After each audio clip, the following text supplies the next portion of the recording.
providing resources and comfort to caregivers. This is Caregiver Crossing. Good morning. Welcome to Caregiver Crossing. Thanks for being here.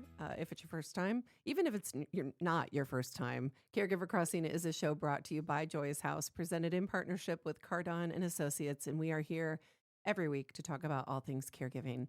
I am Tina McIntosh. Hey there, I'm Noah Taylor. And a nod to our dear co-host, Terry Stacy, who is not here today, but she'll be back with you here after the show for her brilliant show. So stick around, just be here all day. Okay, Noah, I know you want us to talk about something, and it's not going to be easy for me, and I feel weird to say that out loud. I know. I think this is going to be a hard topic for a lot of our listeners. I mean, I didn't really grow up watching this person, besides for a few projects that she had done, but I think her roles and the person she is, this is going to be very meaningful for everybody here. Yeah, so I think we've all probably now heard that Catherine O'Hara, actress and comedian, passed away recently, and I mean, her career was just decades and decades and multiple generations of people. And I was surprised. I heard about her passing. I think I put it in my family group chat, and my kids were affected. And listen, it is part of life. People pass away. You know, famous people pass away and people get up in arms. And I never understand if you don't have a real personal connection with that person. Right. This one got me. I've never met her. Mm-hmm. I mean, but I started thinking about the roles that she played were so often the matriarch. That's exactly what I was thinking too. It's like such a familiar family role whenever we see Catherine O'Hara. Yeah. She plays a lot of moms who I are feel like very our important. mom died. Yeah. It's they just came out this past week that her death involved, she had a history of heart issues from what I understand, and she had a pulmonary embolism and with rectal cancer listed as an underlying cause. So she had rectal cancer too? Yes. I didn't know that. Yeah. Oh, that's rough. I've had some friends who have had rectal cancer, and that is really hard. But I wasn't surprised to hear ultimate cause of death, just knowing what little I know about her history. But, you know, we could talk about her death, or we could talk about her legacy. Let's talk about her legacy. Tina, so I know, obviously, one of her most important roles was as the mom in Home Alone. I feel like that's what a lot of people know her from. I personally love her in Beetlejuice, but my favorite role of Catherine O'Hara's was in Schitt's Creek. I mean, come on. Have you seen that Moira show? Rose, Yes. I have watched, listen, it's my favorite show.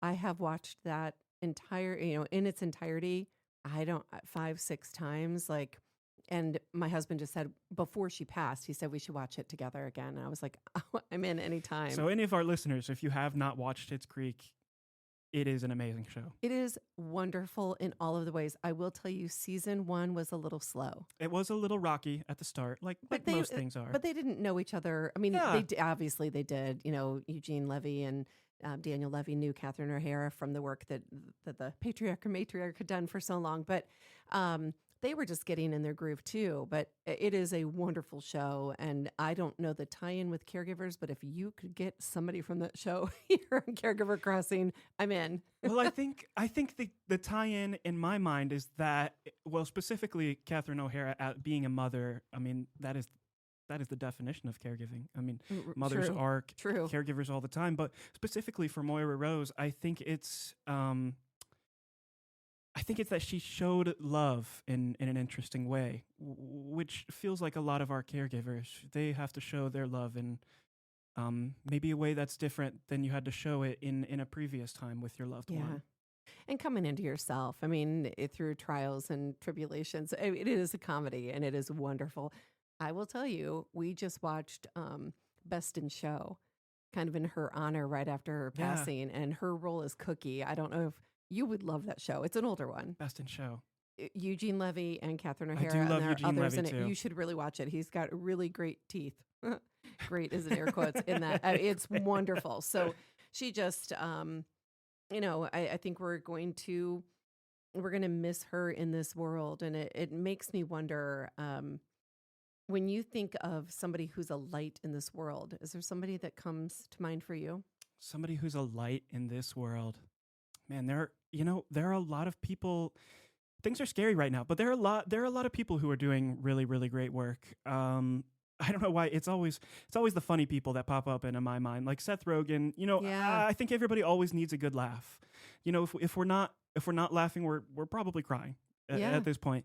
I don't know. I just think of Seth Rogen, like Jim Carrey, all these funny people who really bring a light to us. I love that.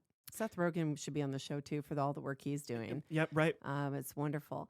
I think about, there are people in my life who have passed away that I'm like, oh, the world is just a little more dim with them gone. Yeah. And my grandma Ethel was one of them. She just was really cool. She would take care of any animals, any people. And when she passed away a long time ago, I mean, I still feel it to my core. So, I do, in honor and memory of Catherine O'Hara, I think it's important for us to talk about when you feel like something's not right with your body, Mm-hmm. have it looked into. And listen, I'm not trying to push people into being, hypochondriacs and going for every little thing.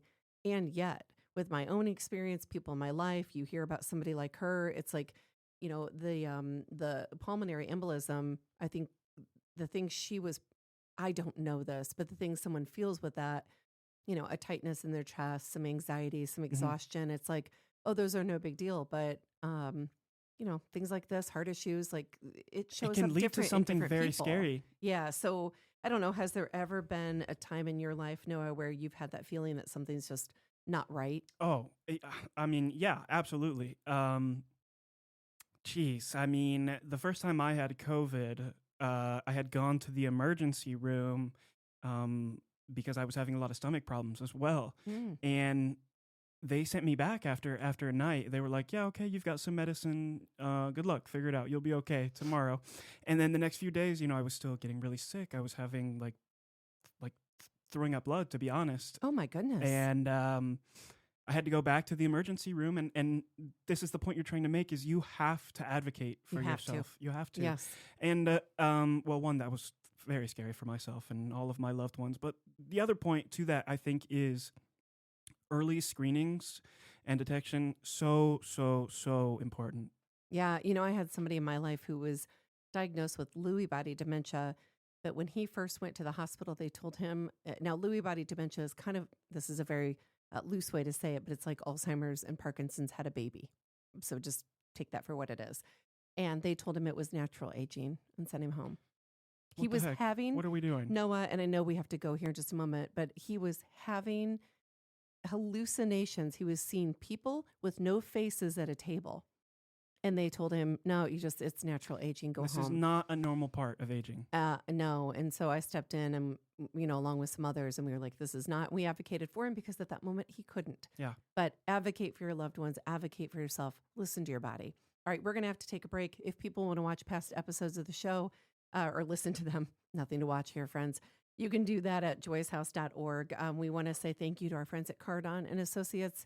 We're going to be back here in just a moment on Caregiver Crossing right after the break. You're listening to Caregiver Crossing, a show designed for family caregivers and the people who love them. Caregiver Crossing is brought to you weekly by Joyce House in partnership with Cardon and Associates. We're here every week to bring you support, education, and hopefully a good laugh. Visit joycehouse.org to connect with us, hear past episodes, learn more about caregiver support resources in the community, and much more. All right, don't go anywhere. We'll be right back with more Caregiver Crossing right after the break.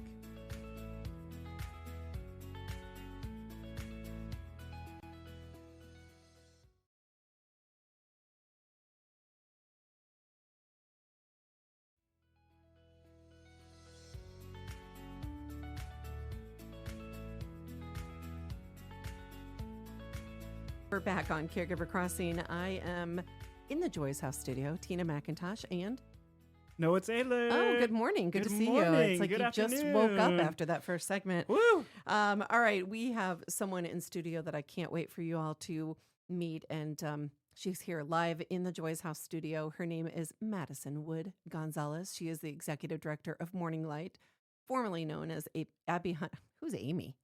Never heard of her. It's not even her old name. Morning Light is formerly known as Abby Hunt Bryce. You've heard us talk about them before, and she is going to share a lot with us there. During her time at Morning Light, the organization has grown in so many different directions, and they are creating these beautiful moments of joy and dignity and community for the people they serve. And so we're going to hear more about what they do and how they do it. Madison, good morning, good day. Hello. Hello. I'm so excited to be here. I feel like I should, in full disclosure, say that I'm the chair of the board of directors. 100%. You Like, should isn't tell that a thing? everyone. But I Shout mean, it from the rooftops. I am. But I mean, I think that's something I probably should That's say. important. I love this organization. My dad died there 3 years ago, so very close to my heart in lots of different ways. And so, Morning Light, when you have to describe it to a room full of 5-year-olds, how do you say what you do, what you are? Morning Light Home is a true home, and we help individuals who are at the end of their life and have nowhere else to go. Yeah. Actively dying. Actively dying. Yeah. And how many rooms? We have 12 rooms. It's beautiful. Noah, have you been there? I have not had the chance Please to take come. a tour yet. I Shame. would love to. Oh, the We're right up the shame. road from Joy's house. So Yeah. we're neighbors. Come visit. I'm going to It's take you up beautiful. on that offer. You are best crossroads in between Keystone and Allisonville, Yeah. just we're, south of 52nd. Yes. 52nd Keystone's what I tell people, near Aldi and the new Nickel Plate Trail. All I do the love things. Aldi and the Nickel Plate Trail. And so the people who come to Morning Light as a hospice home, they are also very special. Not only are they actively dying and come to this home to live out their final days with you all, what else is special about them? There's so many things that are special about them. We have people from all walks of life, all different stories. But the reason that they need us is because they don't have resources for one reason or another. And I think everyone should know that these people are special. And just because they've fallen through the cracks of society doesn't take that away. They still have love and resilience and stories to tell and relationships and, financial resources are really hard at the end of life. Yeah, honestly, this is a terrible tagline for Morning Light, so it's not and never should be, but it's not cheap to die. It is not I cheap mean, to die. It's just the reality is that the care that you do need and deserve at the end of your life is not cheap. I mean, for us, I think at some point, Madison, somebody said like, well, how is it your dad ended up there? I mean, he lived in a nursing home in Fort Wayne and,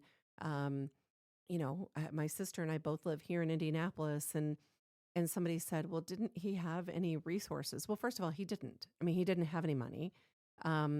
He was no longer going to be able to live at the nursing home. My sister nor my family could take him in for a number of reasons, and he was left with no address. Exactly. Not And- everyone has the capacity to be a full-time caregiver for their loved one. And that's okay because, you have the sandwich generation who are maybe your house is already full with kids or in-laws or whoever. And when somebody is at the end of their life, it does require round-the-clock care. And not everyone has that ability. So even people who do have family, we say, let them come live with us and you can be the family. You don't have to be their medical, assistants. You can be the daughter again. You can be the son again. You can be the wife again. And that's okay. And that's a role that's important too. How do you and your staff keep from burning out? That's a tough one. Burnout is definitely something that's close to my heart because as a caring person, a lot of the time we don't prioritize our own needs, but we've tried to really offer resources. I actually got my trauma-informed leadership certification because burnout just means that you're not able to help those that you love, that you're not able to do the things that you want to do. And it doesn't feel good. You matter too. And that's what I tell everyone, caregivers, staff, you deserve care. You deserve the same amount of care that you give to other people.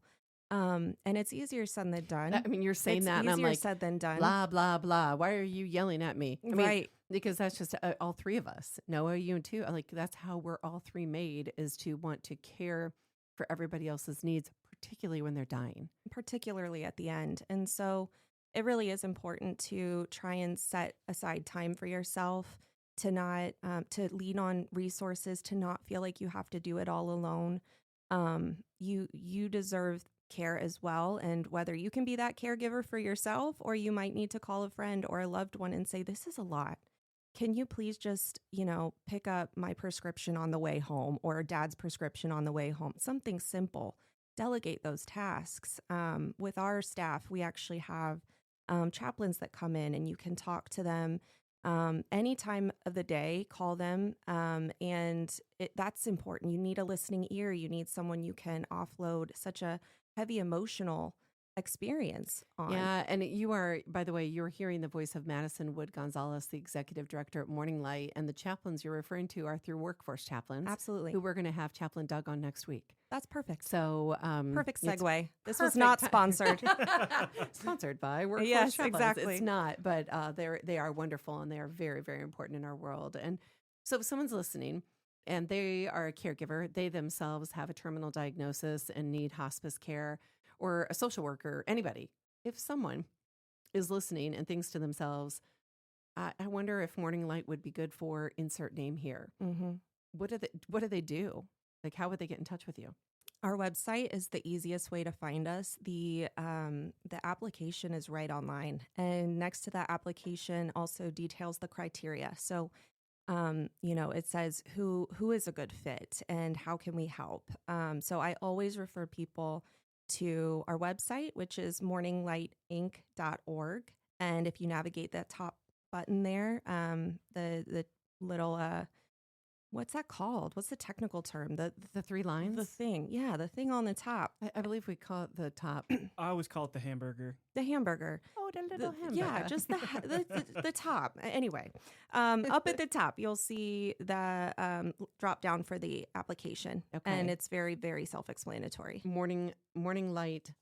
Inc.org. Okay. And do you ever need volunteers? Absolutely. And We what love would a our volunteer volunteers. do? Anything. So I always tell people that we are truly a home. So just like you would care for a loved one in your home, if someone was to have hospice at home, we need the same. So maybe your passion is cleaning. I know it sounds weird, but we get some people who love to clean. Maybe your passion is through food. We love it when people come in and cook meals, because meals can be so comforting at the end of life. We've had musicians come in and play to our residents, read to our residents, sit at the front desk and just be a warm, friendly face for families coming in. There's so many different ways that you Gardening? can get involved. Did you mention the gardening? Absolutely. We have a big garden. We love our nature and plants at Morning Light. We actually have an indoor garden too. So It is beautiful. we love our plant babies. And if that's your love language, we can use you too. If you have a gift, we can use it. Yeah. And if you are looking to donate or in-kind donations, you can also morninglightinc.org. And so we'll be back here in just a moment. I want to talk about what it means to celebrate people at the end of their life. And so I know Madison's going to stick around, and we'll be back here in just a moment. You're listening to Caregiver Crossing, a show designed for family caregivers and the people who love them. Caregiver Crossing is brought to you as a service of Joyce House in partnership with Cardon and Associates.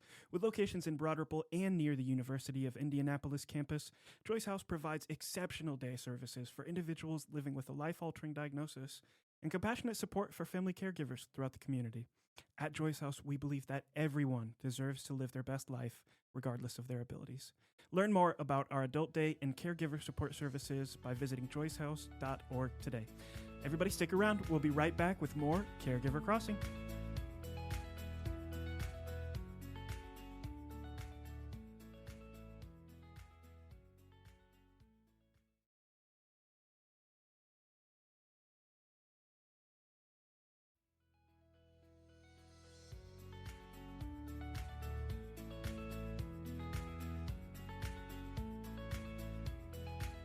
We're back on Caregiver Crossing. We are in the Joyce House studio. I'm Tina McIntosh, and Noah Taylor is here drinking his coffee right as we speak. I love that was a little ASMR. ASMR. We've got Madison Wood-Gonzalez, Executive Director of Morning Light.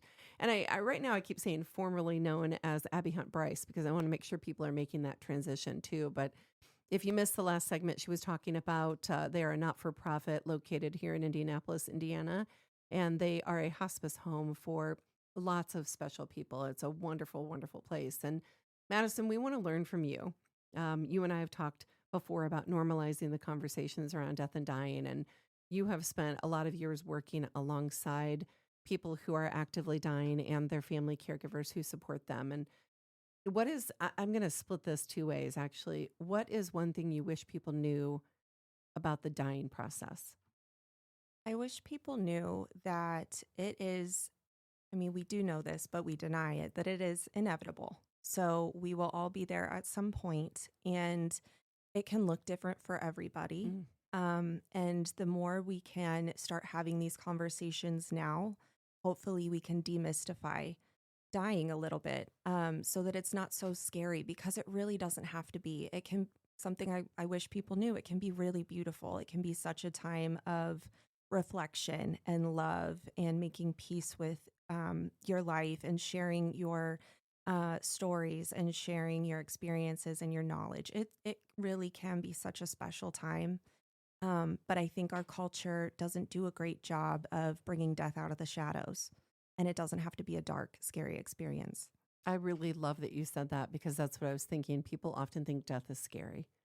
Absolutely. And do you see in the people you have witnessed actively dying, like in those moments, final moments of life, do you experience more fear or more peace? Peace. Definitely peace. Gosh, if we could just get that through our heads, Noah. You perked up a little when she said that. What got you? Just the thought that things seem scary right now, but everything will be okay. Yeah. Yeah. It all works out. Yeah. It all works out. And that's not to say that it can't be difficult at times. I don't want to sugarcoat things. Sure. But I think that, I hate to compare those who are passing to toddlers, but when a toddler skins their knee and then they kind of look up at mom or dad and they're like, should I be crying right now? There's the same kind of energy exchange that can happen at the end of life. And the more we can offer comfort and the more we as ourselves, I talked about taking care of yourself as a caregiver, the more you can try and make peace with the situation and bring that energy to the bedside, the less afraid. It makes me want to cry, because I think about my dad being there and dying in room 4. He did that very thing. I think about my husband's grandmother who died with us, in our home last year. She did the same thing. The anxiety that even the most faithful of people knew they were going to die and go to heaven to be with their Lord and Savior. Even them, they have a moment of like, oh crap, this is happening. What if? Yes. What if I'm wrong? What if this hurts? What if whatever it is? And you're right. That look of looking to the rest of us who are in the room and for us to say, it's okay. They want that reassurance. And they also want to know that you're going to be okay. A lot of the time, when we're losing a loved one, they're thinking about you.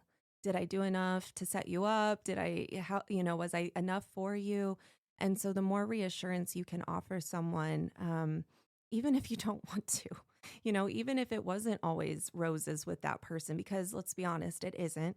But the more you can say things like, I love you, I forgive you, it was enough, you can be at peace, you can let go. These kinds of reassuring statements, just like a toddler, they'll make that decision. Am I going to stay terrified? Am I going to cry? Or is it going to be okay? Really beautiful. Again, you're hearing the voice of Madison Wood-Gonzalez, Executive Director at Morning Light. And so what about those people, Madison, who they think they're supposed to hold it all together emotionally? For you, what you've seen, like what actually matters most to someone who's near the end of life? Authenticity. Now, like I just said, the more you can try and offer that peace, the better. However, we often try to manufacture peace. And if we're not feeling that peace, it can feel inauthentic. You can pick up on people's energies. I believe strongly in, people's energies, and you can pick up on them. And so again, I have to encourage people to not feel like they need to hold it all together. Do let those emotions come up. Do process those. Do take a walk. Do shake it out. Do yoga, whatever helps you get that anxiety, get that adrenaline and cortisol out of your body, so that then when you do go into that room and your bedside, you feel an authentic piece yourself, and you can pass that to that person too. And you've done an excellent job at Morning Light of creating those spaces for people.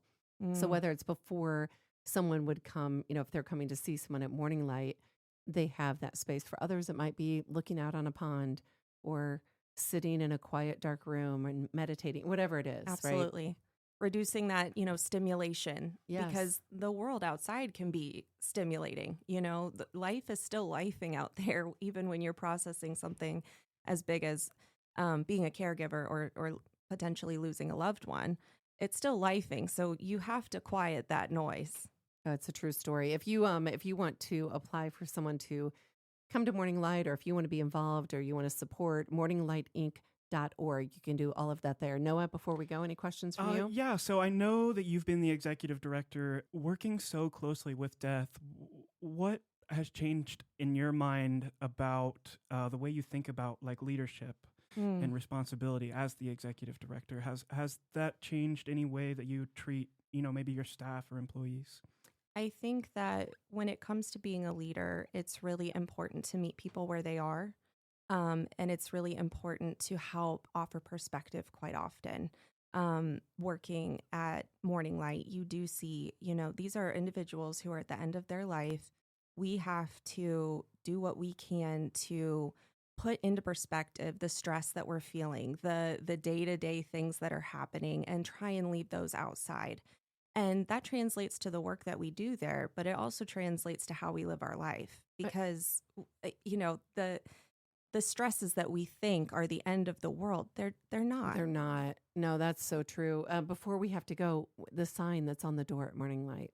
Can you Yes. talk about that? Yes, so we have a sign on all of the entrances, and I don't have it memorized yet. You think I would, but it's something to the effect of, before you enter this sacred space, please pause and take a breath, because the idea is to create that intention. We can bring an intentional energy with us when we are carrying out our day-to-day lives. And I want us all to remember that wherever we're going, somebody's hospital room, somebody's house for dinner, into a meeting, whatever it is, just sometimes a pause and a breath and just taking a beat for a second there is all we need to do. So Madison, Executive Director at Morning Light, thank you for all the work you do. You can learn more at morninglightinc.org. I know we need to go. Thank you for being here. Thank you for having me. Thank you so much. You're listening to Caregiver Crossing, a show designed for family caregivers and the people who love them. Caregiver Crossing is brought to you weekly by Joyce House in partnership with Cardon and Associates. Visit joycehouse.org to connect with us, hear past episodes, and learn more about caregiver support resources in the community. That website again is joycehouse.org. All right, don't go anywhere. We'll be right back with more Caregiver Crossing right after the break.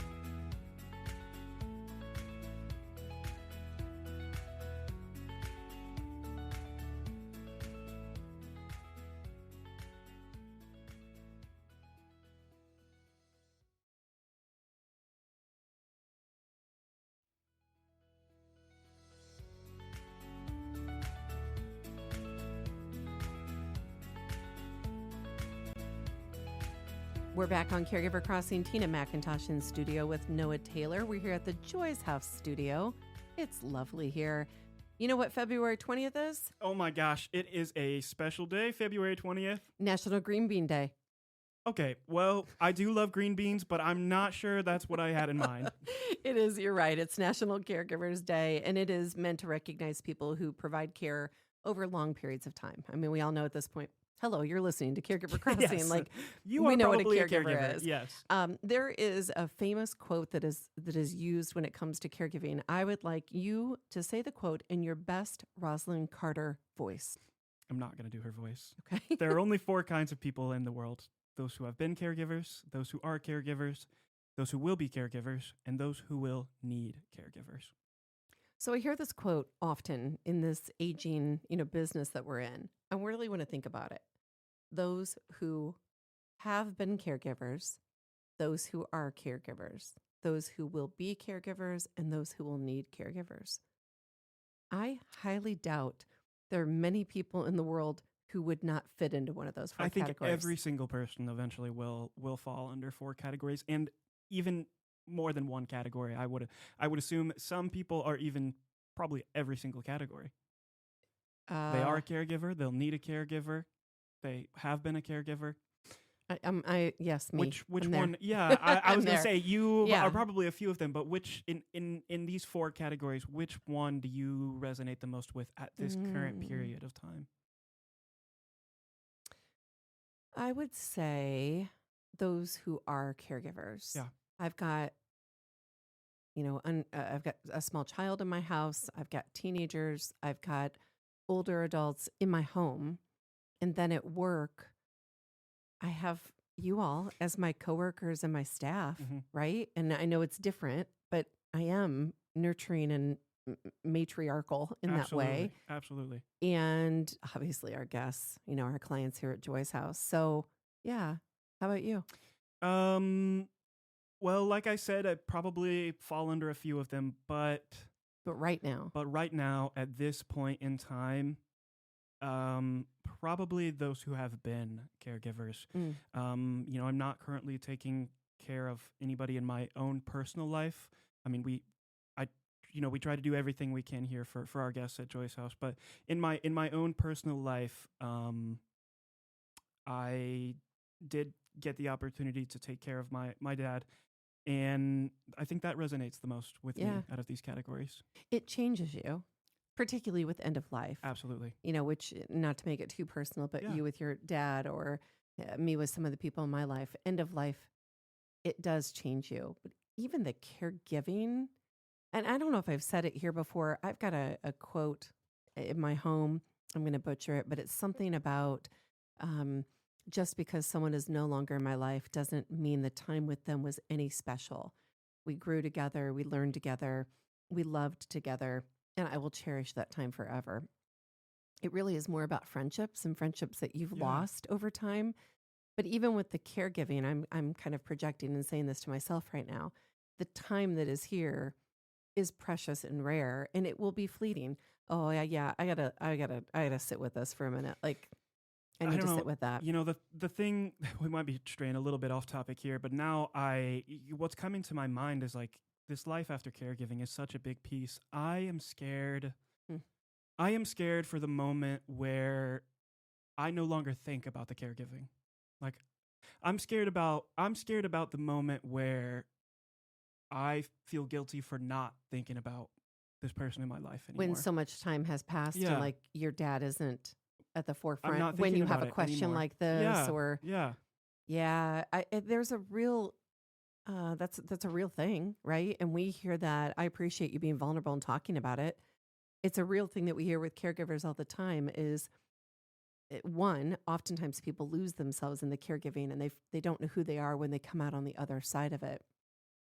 But also, we don't want to forget. There are some things we want to forget, right? The day-to-day, the moment-to-moment, like the stresses of it, physically, emotionally, financially, all the things. But I think there are sometimes, Noah, I think we have to be very intentional with the remembering. And I know you all have traditions in your family where you honor your dad and you remember. And I think those are some of the things we talk about that in Caregiver Way, our online community for family caregivers. So if you're struggling with that, email noah@joyshouse.org and he'll get you into Caregiver Way. Or if you're an Anthem member, we can get you in as well. So no charge. So just email noah@joyshouse.org. It's one of the categories we focus on because not enough people talk about it. Mm-hmm. So what are the intentional ways? How do you have your identity after? And then how do you remember and honor that life and that love in a for good as way. long as you want? Yes, for as long as you want. Because there might be a time where you don't want to anymore. And that's okay. It's also a good reminder for me too, because I have some people in my life that they're like, oh, my husband's been gone for 38 years, and yet they still want to talk about every detail. And sometimes sitting in this chair, it's like, it'd be easy to say, that was 38 years ago. Like, move on. But maybe you don't want to. Yeah. I mean, I and you don't need to. No, right. It's up to you how you feel love, how you want to protect that, and how it lives on in your life as well. I mean, we do have a few seconds here, and I just think for me, it's like, yes, that those moments are fleeting, but it is the way that the person you loved lives on through everything else around you, through through your family members, through the music you listen to, through the food you eat, through everything you the experience. words you speak, Yes, my friend. You yes, hear yes. you hear that experience. Well, I do want people to know that going back to that Rosalind Carter quote, there are only 4 kinds of people in the world: those who have been caregivers, those who are caregivers, those who will be caregivers, and those who will need caregivers. It reminds us that we're not in this alone. Yeah. And that's what we at Joy's House hear a lot. People say, I just feel like nobody gets what I'm doing. And almost, they don't say these words, but it's almost like no one has ever gone through this before. And the reality is, what you're going through is unique to you. It is not rare or unusual. And just because people aren't talking about it doesn't mean it's not a thing. Yes. Let's talk about it. Yes. Sometimes you can feel more seen and heard just by knowing you're not the only one going through it. And I hope that's what we provide for you here, on this radio show. And again, podcast, if that's where you catch it too. But most families are going to experience caregiving, and it's happening more and more now that baby boomers are starting to age. So, okay, we've got to go. We've got to go. All Thank right, you. how do people get a hold of us? As we close the show, we just like to remind our listeners that they can contact us for more information and resources to help you through the journey of caregiving at joycehouse.org. And Caregiver Crossing is supported by Cardon and Associates, with 20 communities owned, operated, or managed in the Midwest, and more than 4 decades of senior living experience. Cardon and Associates provides residents with the best senior living options and personalized service. Until next time, take good care of each other.